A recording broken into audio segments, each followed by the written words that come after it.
Hello everyone, good morning. और कैसे हो आप सभी। तो आज मुझे मेरे मंदिर वाले रूम की सफाई करनी है क्योंकि नवरात्रि चालू होने वाली है और इसी रूम में हम माता के जवारे भी बोते हैं और जोत माता भी जलाते हैं। 10 दिन तक जोत माता जलाते हैं। तो इसलिए इस रूम की अच्छी तरह से सफाई करनी है। पर इस रूम के बाहर जो पोर्च है ना, उसमें इतना सारा सामान है कि वो भी मुझे हटाना पड़ेगा क्योंकि इस रूम की सारी चीज़ें मुझे आगे ले जानी है और वो सामान जो है ना वो बीच में आता है इसलिए। तो ये एक स्पीकर है जो नवरात्रे में बाहर चलता है। इसमें सॉन्ग वगैरह चलते हैं और बच्चे गरबे करते हैं। तो देखिए यहाँ पे इतनी सी स्पेस है, इसमें से ही मुझे सामान ले जाना पड़ेगा। तो जितना सामान इस स्पेस में से चला जाएगा ना उतना तो मैं निकाल दूंगी और उसके बाद फिर जो सामान नहीं जाएगा वो सामान के लिए मुझे वो पोर्च का सामान हटाना पड़ेगा। तो स्पीकर मैंने बाहर निकाल दिया है। और अब ये जो सोफ़ा दिख रहा है ना आपको, ये 2 हिस्से में है, 2 सीट है। इस सोफ़े पर मेरे बच्चों के टॉय रहते हैं जो ब्लू थैली, इसमें सॉफ्ट टॉयज़ रहते हैं। और जो सब्ज़ी की रेक है, एक स्टील की बकेट है, उसके अंदर मेरे बच्चों के प्लास्टिक के जो टॉय रहते हैं ना वो रहते हैं। ये सोफ़े की एक जगह बनाई है मैंने ताकि उनके टॉय मुझे पूरे घर में से कहीं पे भी मिलते हैं तो मुझे आसानी होती है अरेंज करने में, मैं यहीं रख देती हूँ। उसके बाद कूलर है ये, जिसे मैंने एक बेडशीट से पैक कर दिया है। तो मेरी एक आदत सी है कि यदि कोई कपड़ा घर में फ्री होता है और ऐसी कोई चीज़ जिसे हमें छुपानी है, काफ़ी टाइम तक उसका यूज़ नहीं होना है, तो फिर मैं उस चीज़ को है ना किसी भी कपड़े में, जैसे बेडशीट हुआ या दुपट्टा हुआ, उसमें पैक कर देती हूँ। तो जैसे ही गर्मी का सीज़न ख़त्म होता है, 2 कूलर है मेरे यहाँ, दोनों को साफ़ करके बेडशीट से कवर कर देती हूँ सेफ्टी पिन से। तो ये मेरे बच्चों का रूम है, अधिकतर वही इसे यूज़ करते हैं, इसलिए मैंने उनकी पसंद की छोटा भीम की बेडशीट इस पर लगाई है। और देखिए इसके नीचे कितनी गंदगी निकली हुई है क्योंकि काफ़ी टाइम से सफाई नहीं हुई है। यहाँ मेरा बेटा मेरी हेल्प कर रहा था हर चीज़ में। और ये एक बैग है जिसमें ढोलक रखा हुआ है। इसकी भी एक अपनी कहानी है कि जब हमारे यहाँ बाहर मंदिर है ना, उसमें भजन हुआ करते थे। पर जब से मैं ये ढोलक लेके आई हूँ ना, तब से भजन होना बंद हो गया है क्योंकि भाई जेलसी दुनिया है, हर कोई किसी से जलता ही रहता है। उसके बाद ये ड्रम है। वैसे तो ड्रम में अधिकतर गेहूँ वगैरह रखाते हैं, परंतु मैंने इसमें बर्तन रखे हुए हैं और अब मुझे ये ड्रम भी यहाँ अच्छा नहीं लग रहा है तो मुझे इसे भी हटाना है। मेरी एक आदत सी है, बहुत सारी चीज़ें मैं खुद अरेंज कर देती हूँ, फिर मुझे नहीं जमती है तो मैं उसकी जगह चेंज कर देती हूँ। जो चीज़ हट सकती थी वो तो मैंने हटा दी, परंतु सोफ़े अब नहीं निकलेंगे जब तक ये सिलाई मशीन पोर्च में से नहीं हटेगी। तो यहाँ देखिए इस पर मीशो के बहुत सारे पैकेट रखे हुए हैं जो मैंने चेक कर लिए कि हाँ ठीक है, पर इन्हें यूज़ नहीं किया है। बहुत सारे पार्सल है जो यूज़ नहीं हुए हैं और ये वो कपड़े हैं जो मुझे सिलवाने हैं। परंतु कहते हैं ना, कोई चीज़ डिले होती है तो होती ही जाती है। मेरा टाइम अधिकतर टी शर्ट में ही निकल जाता है और वो टी शर्ट जो मेरे पति छोड़ चुके होते हैं उन्हें नहीं पहननी होती है। तो बहुत सारी चीज़ें ऐसी है जो मैं यूज़ ही नहीं कर पाती कपड़ों में, तो वो मैं सिलाई मशीन पर रख देती थी तो इतना ढेर इकट्ठा हो गया था। इसे हटाऊंगी तभी जाके मंदिर वाले रूम में से सोफ़ा निकलेगा क्योंकि मुझे सोफ़ा अब आगे वाले रूम में रखना है, मुझे वहाँ वो अच्छा नहीं लग रहा है। उसके बाद मैंने सिलाई मशीन हटाई तब जाके कूलर निकलने की जगह हुई। और यहाँ भी मेरा बेटा मेरी बिल्कुल हेल्प कर रहा है। मैं कूलर लेके गई तो वो पीछे से ढोलक लेके आया है। और अब ये जो कार्डबोर्ड का बॉक्स है ना, ये भी बाहर धका के वही लेके आया था क्योंकि मुझे इससे स्पीकर को ढकना है। तो मैं भी उसके साथ हेल्प कर रही थी। वो मेरी हेल्प कर रहा था या मैं उसकी, दोनों हम मिल के काम कर रहे थे। और देखिए ये सारी चीज़ हटाने के बाद नीचे कितनी सारी गंदगी निकली है क्योंकि जो कमरा है ना उसमें वेंटिलेशन नहीं है, तो जो भी डस्ट हुआ, धुआं हुआ, वो बाहर नहीं जाता है, वहीं इकट्ठा हो जाता है। उसके बाद तो अब मैं किचन में आ गई थी क्योंकि मुझे और मेरे बेटे को थोड़ी सी भूख लग रही थी। तो जरा रात के बर्तन थे ना जो मैंने वॉश करके रखे थे, सूख गए थे, उन्हें सबको मैंने अपनी अपनी जगह पे लगा दिया था ताकि जब मैं खाना बनाऊं तब मुझे आसानी से हर चीज़ मिल जाए। और जो लंच में यूज़ होने वाले बर्तन हैं वो मैंने पहले ही बाहर निकाल के रख लिए थे ताकि मुझे उन्हें ढूंढने की ज़रूरत ना पड़े। तो मैंने अपने लिए तो चाय बनाई थी और बेटे के लिए दूध बनाया था। तो मैंने सबसे पहले चाय पी ताकि थोड़ी एनर्जी आए। और ये वो बर्तन है जो मुझे लंच में अभी चाहिए हैं। दूध थोड़ा सा और रखा था जो ख़राब हो गया था, मैंने पता नहीं ध्यान दिया नहीं, गर्म नहीं किया सुबह से, तो ख़राब हो गया था। तो उसे हटाना है, उसे मैंने हटा दिया था। बेटे को दूध दे दिया था और उसके बाद में फिर अपने काम में लग गई थी।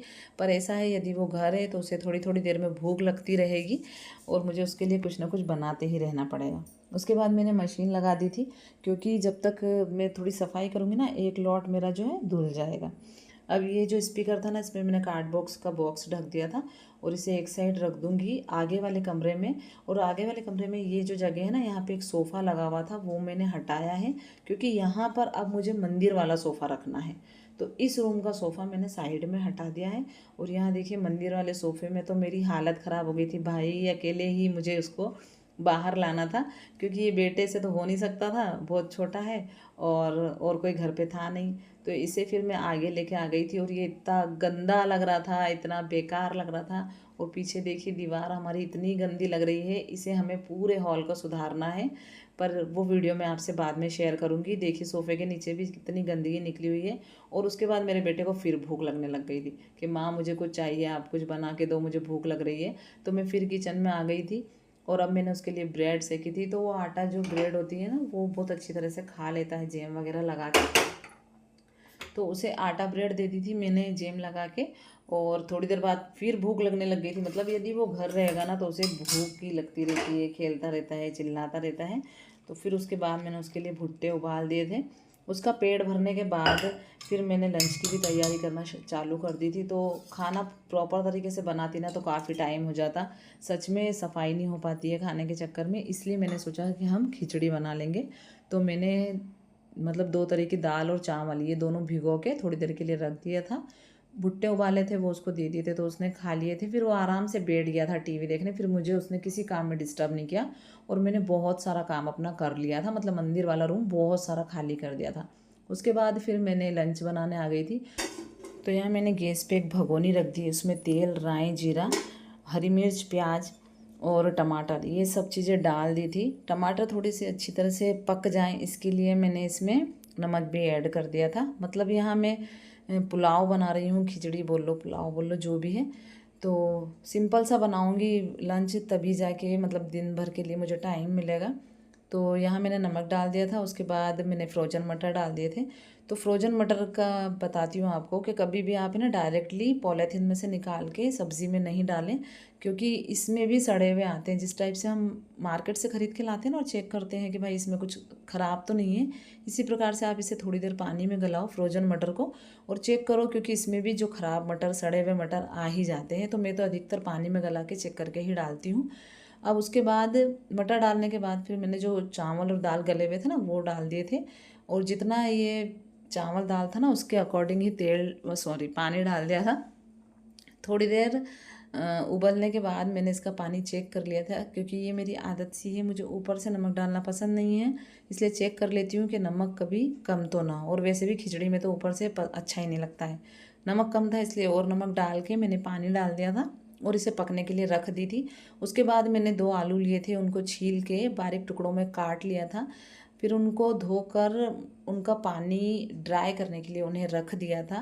तब तक खिचड़ी भी अच्छी तरह से पक गई थी, मतलब आधी पक गई थी। तो मैंने इसमें बहुत सारा हरा धनिया डाल दिया था, क्योंकि मुझे हरा धनिया हर सब्ज़ी में, हर चीज़ में बहुत अच्छा लगता है। बहुत सारा हरा धनिया डालने के बाद इसे धीमे गैस पे चढ़ा दिया था मैंने और ढक दिया था।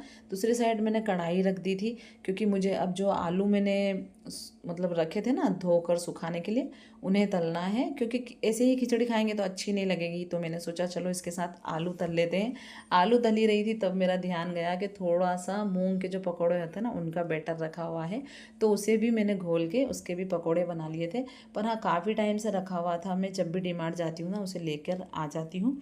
तो काफ़ी दिन से वो रखा हुआ था ना, तो उसको मैंने एक प्लेट में निकाल के चम्मच से चेक कर लिया था।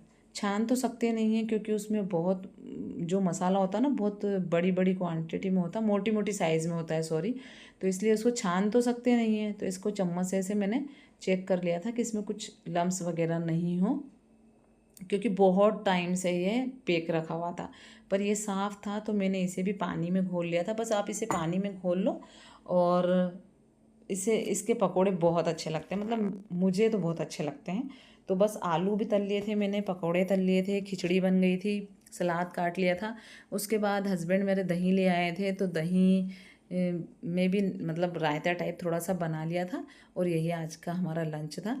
तो आज का मेरा ब्लॉग कैसा लगा ज़रूर बताना। फिर मिलते हैं अगले ब्लॉग में।